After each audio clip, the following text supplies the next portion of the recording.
Welcome, friends. Welcome to another episode where I review modern fountain pens. This time I have for you a German classic looking fountain pen, the Pelikan Souverän M800. This fountain pen, although it has a classic design, it first appeared in 1987, and I have in my collection the first example of the Pelikan M800 Souverän from 1987 or 1988. I will leave this aside. Returning in history, the first Souverän available was this example from 1982.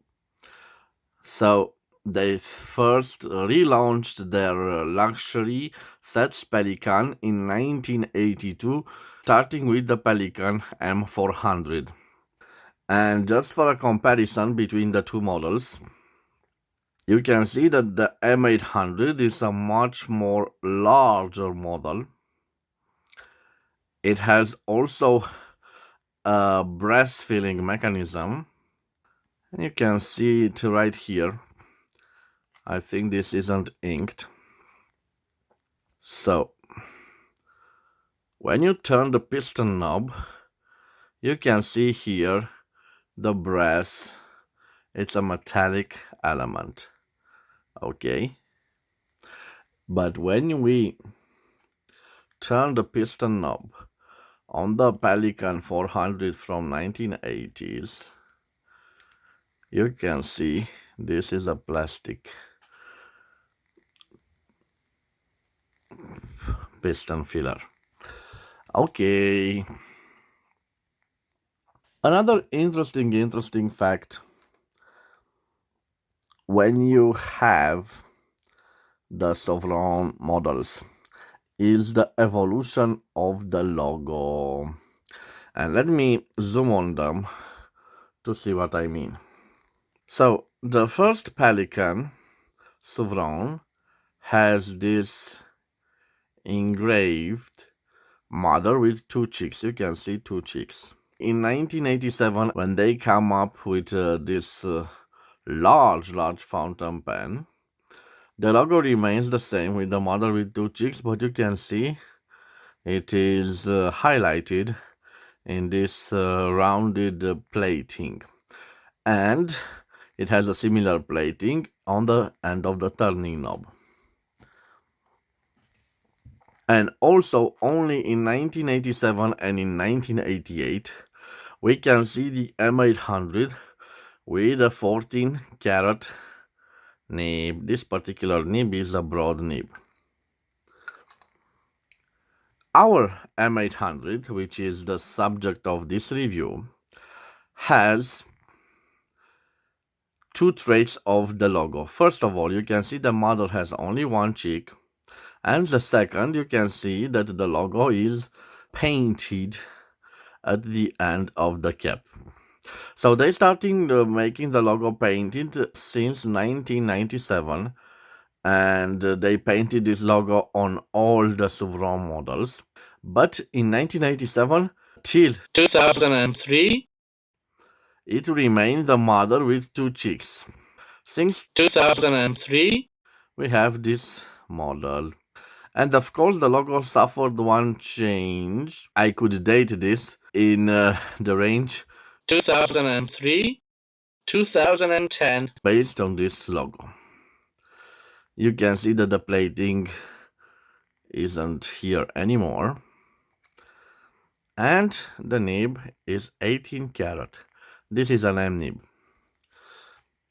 Unfortunately, on the 1987 model, this gold ring over here was affected by the ink, and when I cleaned the ink, it simply disintegrated. So maybe I can find a replacement ring. I'm not so sure.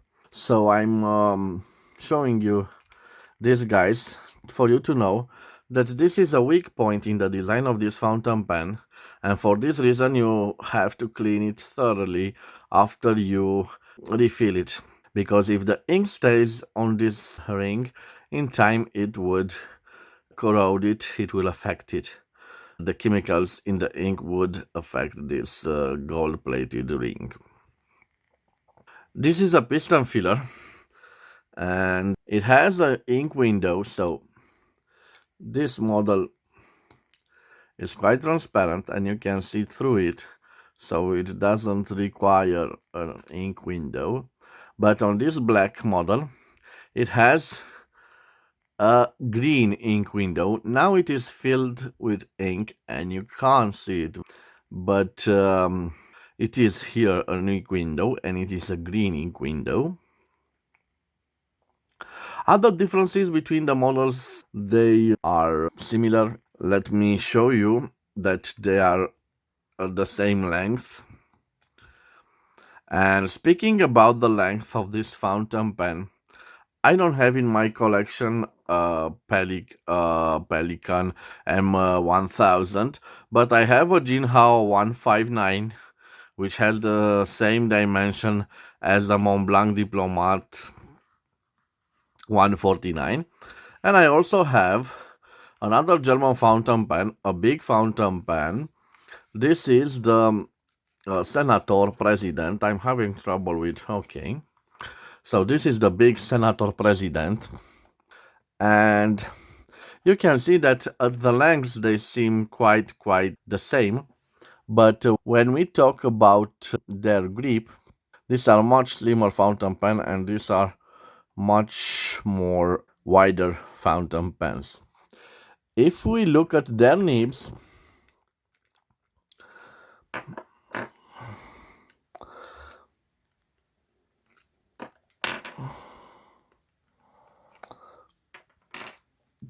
so guys, if we check out their nibs, we can see that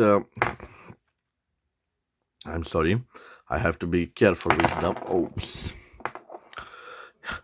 So this happens because they are quite large fountain pens. So guys, these are the nibs. Let me give you a little zoom.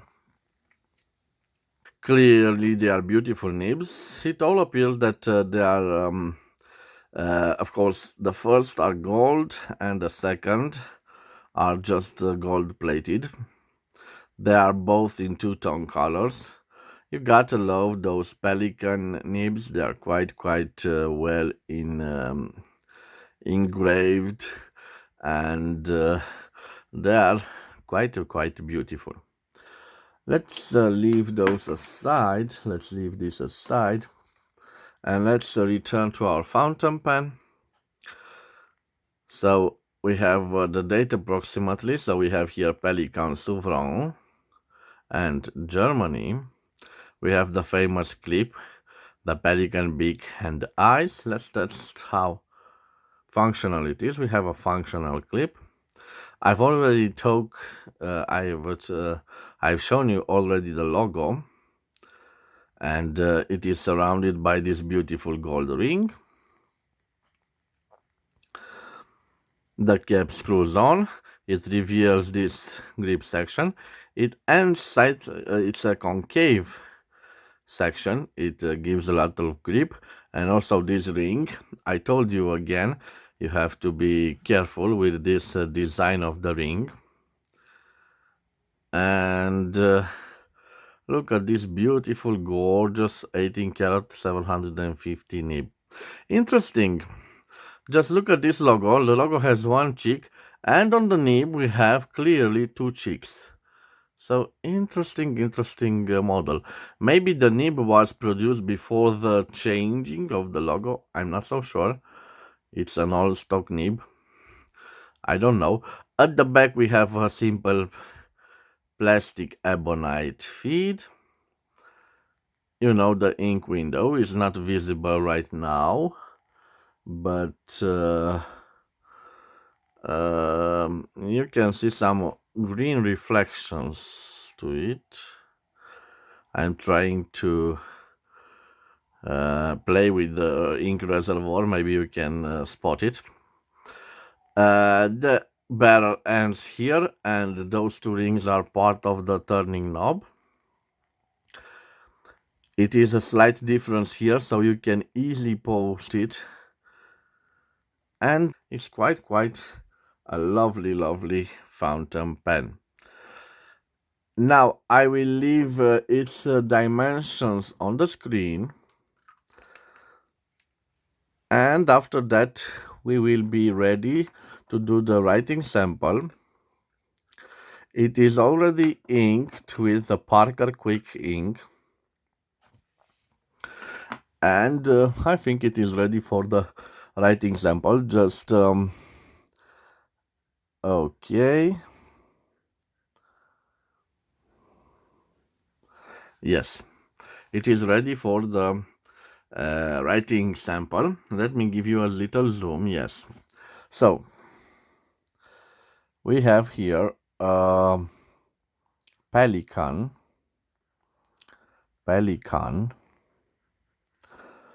Souverän M800 in black.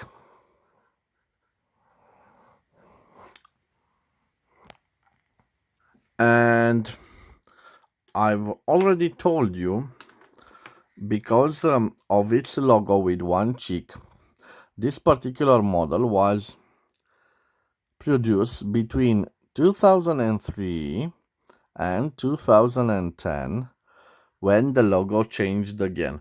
So this particular model, uh, it was produced 7 years, so between those in this interval of years.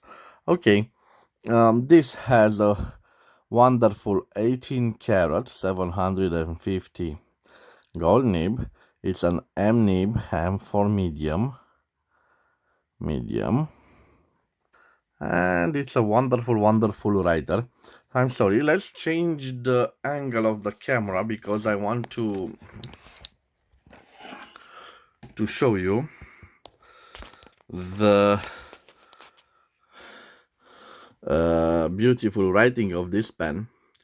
Of course, being a Pelikan with the golden nib, I'm not expecting for it to have lots of flex, and indeed, no flex. It seems quite a juicy nib, but you can see, no, it dries up quite well. Let me try again. Now you can see quite easy. Let me do the pressure test. So here without pressure, and here we have some pressure. It has a slight line variation, but not noticeable, and I don't recommend that you push on it hard. Okay, let me see how it does on signatures. So quite well, quite well. Let me also check the reverse writing. So the fox is brown, so it performs quite well. Speaking about the fox, let me share with you a writing sample. So the quick brown fox jumps over the lazy dog. What can I tell you? When I first received this fountain pen, I was quite disappointed about this end nib, but it grew on me in time. And why was I disappointed? Because I was used to this nib, and it isn't feel, but this is a broad nib, so I was used to write quite broad with the Pelikan nibs.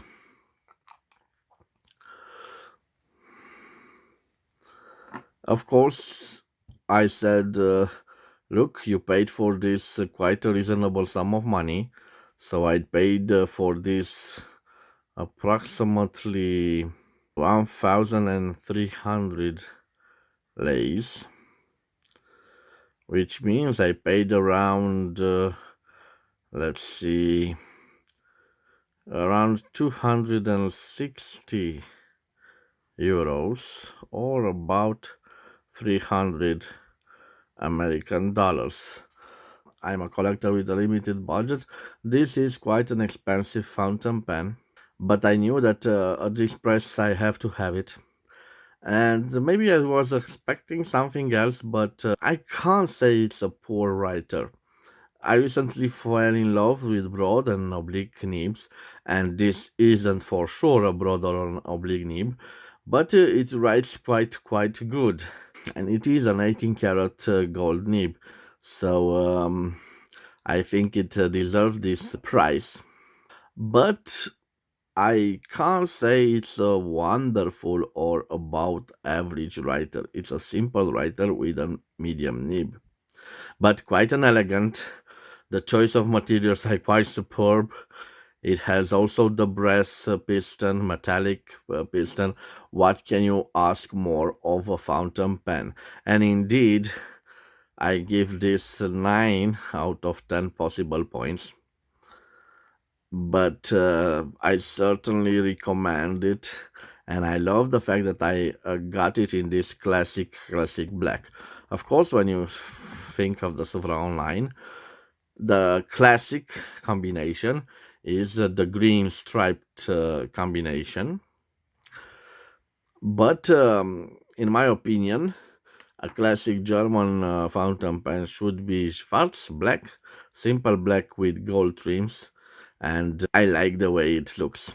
Guys, thank you for your time. I hope you enjoyed this review. I wish you to have a nice day wherever you are. You can see we have a little skipping here, but because I left it unkept for such a long time. This was my review. I hope you've enjoyed it. If you've enjoyed it, consider subscribing to my channel to help my activity. Thank you for your time. See you again at the next episode. And till then, bye bye. Until then, bye bye.